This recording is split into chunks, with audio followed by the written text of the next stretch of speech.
பாஞ்சாலி உன்னிடத்தில் சேலை கேட்டாள், அந்த பார்த்தனவன் உன்னிடத்தில் கீதை கேட்டான்.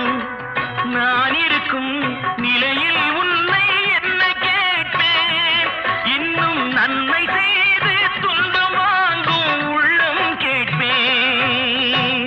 நன்மை செய்து துன்பம் வாங்கும் உள்ளம் கேட்பேன். ஆட்டுவித்தால் யாரொருவர்